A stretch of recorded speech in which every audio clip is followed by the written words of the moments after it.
Good afternoon. I'm Lachey Williams Davis, and today we will be talking about net neutrality. The ideal that all of the information on the internet is equally accessible is the basis of net neutrality. And since the internet is accessible worldwide, this topic affects the population globally. In order for you to watch CNN or scroll Instagram, you need an ISP to connect you to that content online. Without net neutrality, your ISP, such as Comcast or AT&T, can block you from gaining access to a service like Zoom or slow down streaming to Netflix or YouTube. They are essentially the gatekeepers. Net neutrality is based on three basic principles. The first principle of net neutrality is that ISPs shouldn't stop some websites or apps from user accessibility because they don't pay them. The second principle of net neutrality is that all sites must be accessible at the same speed. The third principle is that the cost of access must be the same for all sites. Let's consider this graphic. The ISPs are like the road between Netland, the home of Amazon and TikTok, and User City, where you reside. Amazon, TikTok, etc. has to send all of their information along the road. And who owns the road? The ISPs. The large companies such as Amazon and small startup enterprises trek on the same road at the same speed. The ISPs can't prefer one over the other. This way, the largest companies can't surpass the smaller guys. Now let's say that the road has been changed into a freeway. There are different lanes ranked from slowest to fastest. In order to be able to use the fastest lanes, companies have to pay the ISPs a premium price. This in turn will favor the larger companies who would have larger budgets. Let's look at the pros of net neutrality. As long as it's legal, any blog or website or news service is accessible online with net neutrality.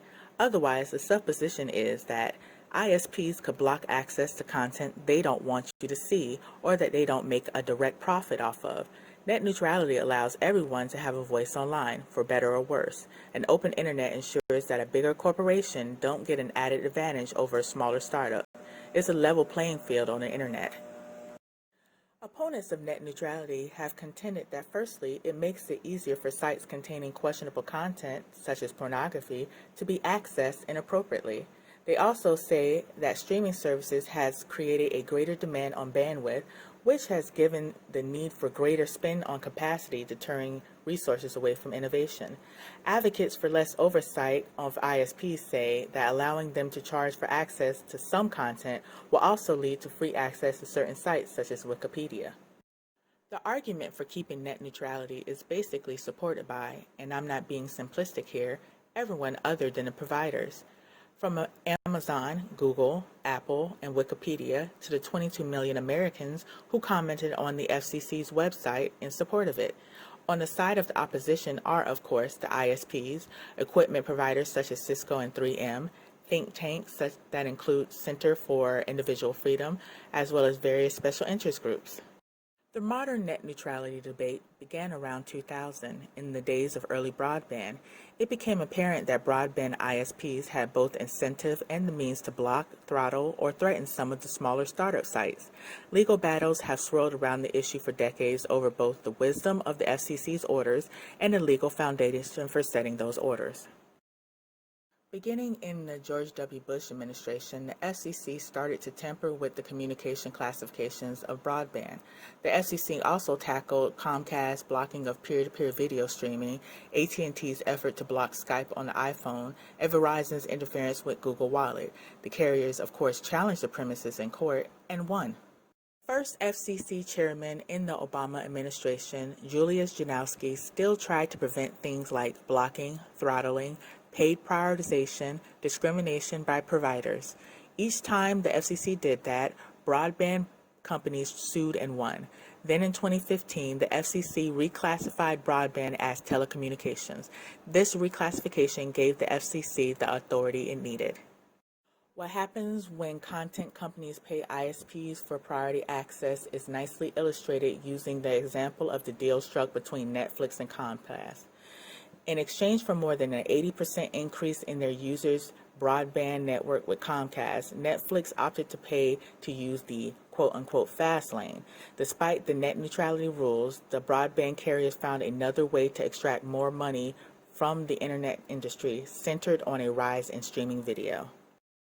Service providers are often enticed to prioritize packages, for example, by throttling or banning the flow of data packages from a competing company while giving priority to data packages of its own in-house service. This is called zero rating. Opponents argue that zero rating prioritizes certain services over others and therefore opposes the net neutrality standard while harming market competition and innovation. Debates on zero rating became more serious after Facebook's introduction of free basics in 2014. The service has since been suspended in the shown areas due to deep concerns over the implications that zero rating could have on users' human rights. Zero ratings services can conflict with a user's right to information privacy. In 2017, some of the major players in the U.S. market, such as Comcast, AT&T, and Verizon, spent more money on lobbying. Though it's hard to say this spike is definitely related to net neutrality, there was a spike in mentions in lobbying materials and money spent directly before the repeal vote. Enter John Oliver and the rest of the popular media stage left. In February 2015, HBO's John Oliver became an unofficial pro-net neutrality spokesman and goaded the then FCC Chairman Wheeler over the issue on multiple hilarious occasions. Oliver certainly focused the public's attention on a difficult-to-understand decades-long legal fight. Many social media influencers also warned that things would get worse. Americans were baited with the fear that big businesses are never actually the good guys in the story. The fear was that over time, companies and organizations that either can't afford priority treatment or simply weren't offered access to it will fall by the wayside. At the root of the issue is the fact that most Americans don't have more than one or two legitimate high-speed broadband options. Without net neutrality, consumers may find that they suffer from service slowdown, or it could also lead to higher prices. Most ISPs promised not to block or throttle content ahead of the ruling, but all four major mobile carriers began slowing down at least some of their video content before the FCC had fully repealed the rules. In April 2017, Chairman Pai announced a plan to reverse the 2015 net neutrality order. This would be known as the Restoring Internet Freedom Order. With COVID running amok around the world and nearly everyone living in social isolation, it has become clear that connectivity has become a vital need for our society. As a result of the pandemic, the FCC has taken steps and released the Keep America Connected pledge for ISPs and telecom to take up. Several observers have noted that this approach relies on many of the doctrines of net neutrality.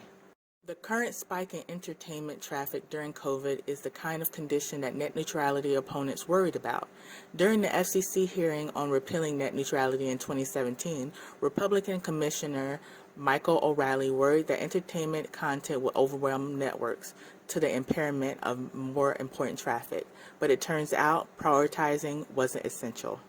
The Senate has quietly confirmed Nathan Symington to the FCC on December 9th, giving Republicans and Democrats 2 commissioner seats each. Symington was confirmed to the regulatory agency in a 49-40 vote. Biden can nominate a 5th commissioner to break the 2-2 deadlock. However, a Republican-controlled Senate could block efforts to confirm a new pick. That could result in delays in getting policies like net neutrality reversed. FCC Chairman Ajit Pai will step down from his post on January 20th, the day President-elect Joe Biden is inaugurated. With his departure may come some sweeping changes to the Commission. The FCC's current policy and enforcement priorities may shift. The future of net neutrality is a toss-up. The fact that all of the doom and gloom predicted by net neutrality advocates hasn't come to pass means absolutely nothing. You can expect ISPs to do what they have been doing in these 3 years, slowly taking advantage of their new freedom. But regardless, the pandemic highlights just how vital the internet is and what happens when people don't have it. Internet is an essential public service, and net neutrality is essential to the internet. Thanks for your time, and if you're interested in any further info on net neutrality, here are a few reference articles that I used for this presentation.